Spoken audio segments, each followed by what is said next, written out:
ఇంతవరకు ఈ దివాణంలో దొంగతనం జరిగి నేను ఎరగను. అలాంటిది ఈరోజు గదిలో అతి జాగ్రత్తగా దాచి ఉంచిన వజ్రాలహారం కనిపించకుండా పోయింది. ఈ ఇంటికి కోడలు రాబోతుండగా ఆ హారం కనిపించకుండా పోవడం విధి విచిత్రమో లేక ఎవరి చేతివాడమో తెలియడం లేదు. బయట వాళ్ళు వచ్చి ఈ ఇంట్లో దొంగతనం చేసే అవకాశం లేదు. ఈ ఇంట్లో ఉన్నవాళ్లే ఎవరో ఆ పని చేశారు. రేపు ఉదయం కల్లా ఆ హారం నా కళ్ళ ముందుండాలి.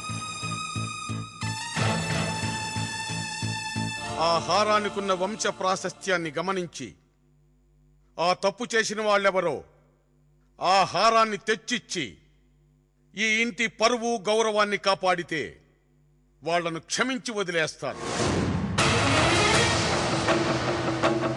అలా చేయని పక్షంలో వెతికి పట్టుకోకుండా మాత్రం ఆ దొంగను వదిలిపెట్టను. అప్పుడు శిక్ష చాలా కఠినంగా ఉంటుంది. ఆలోచించుకోండి. ఈ దివాణంలో ఉన్నవాళ్లు కొన్ని విలువలు పాటించక తప్పదండి.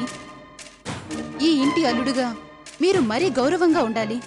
కానీ జరుగుతున్న పరిణామాలు చూస్తుంటే నాకు చాలా భయంగా ఉంది. మా ఈ దివాణంలో దొంగతనం జరగడం ఇదే మొదటిసారి. ఇక్కడ పనిచేస్తున్న వాళ్ళెవరూ అలాంటి పని చేస్తారంటే మా ఇంట్లో ఎవ్వరూ నమ్మరు. అంటే ఏంటి ఉద్దేశం? బయట వాళ్ళు వచ్చే అవకాశం లేదు, ఇంట్లో వాళ్ళెవరూ ఆ పని చేయరు అంటే ఎవరు చేసినట్టు? మీరు అనేదా భావించినంటే ఒక మాట చెప్తానండి. ఇలాంటి విషయాల్లో మా నాన్నగారు చెండ శాసనుడు. మనమెవరివైనా తప్పు చేశామని తెలిస్తే సొంత వాళ్లమని కూడా చూడరు. ఏదైనా తప్పు చేసుంటే పట్టుబడి పరువు పోగొట్టుకోకముందే సరిదిద్దుకోవడం మంచిది. నాకు చాలా అవమానంగా ఉంది సుభద్ర. నీ భర్తకు అలాంటి పరిస్థితి వస్తే చావనన్నా చేస్తాడేమో గాని ఇలాంటి పాడు పని మాత్రం చేయడు. నా మీద ఒట్టేసి చెప్పండి, మీకే పాపం తెలియదని. ఎందుకు ఆలోచిస్తున్నారు? ఒట్టేయండి. భార్య అనుమానించిన తర్వాత ఈ ఒట్లు ప్రమాణాలు అనవసరం సుభద్ర. నేను నీతో పాటు మీ ఇంట్లో వచ్చి ఉండబట్టే కదా నన్ను ఇలా అడగలుగుతున్నావు. ఈ ఇంటలుడుగా నాకు ఇంట్లో దక్కిన మర్యాద చాలు. వెళ్ళిపోదాం. ఇక్కడ ఇంకొక క్షణం కూడా ఉండదు. పద, బయలుదేరదాం. ఎందుకంటే అంత కోపడతారు? మీరు తప్పు చేయకపోతే చాలు. నా భర్త నా తండ్రి దగ్గర దోషిగా నిలబడకూడదని భయంతోనే అడిగాను. క్షమించండి.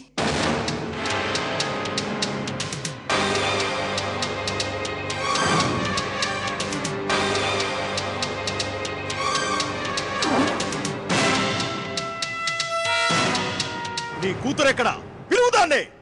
రాయుడు గారు, ఇలా మాట్లాడటం సంస్కారం కాదు. నా భార్యను తెచ్చి నీ ఇంట్లో దాచుకోవడాన్ని ఏ సంస్కారం అంటారు? మా సంసారంలో 100 గొడవలుంటాయి. దానిలో జోక్యం చేసుకునే హక్కు ఎవరికీ లేదు.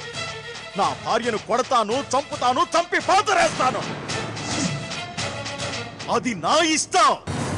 నా ఎదుట పడ్డానికే జనం భయపడి చేస్తారు. అలాంటిది నీ కూతురు నా భార్యను తెచ్చి నీ ఇంట్లో పెట్టుకుందంటే దానికి ఎన్ని గుండెలరా? నీ కూతుర్ని పిలవరా. మీ కళ్ళ ముందే నా భార్యను నరికి మీ అంతు చూసి నా ప్రతాపమేంటో మీకు చూపిస్తాను. రాయుడు గారు, మీకు దండం పెడతాను. గొడవ చేయకుండా వెళ్ళిపోండి. బయటికి వెళ్ళిన మా అమ్మాయి రాగానే తనతో మాట్లాడి మీ భార్యను మీ ఇంటికి పంపించే ఏర్పాటు చేస్తా. మీరు పంపించేదేంట్రా? అంతవరకు మీరు ప్రాణాలతో ఉంటే కదా. ఒక్కరిని కూడా ప్రాణాలతో ఉంచను.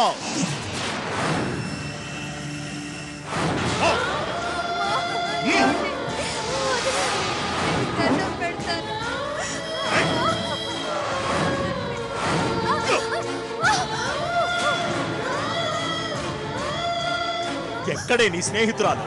రమణ, వచ్చి నిన్ను కాపాడుకోమను. విలవ్వే.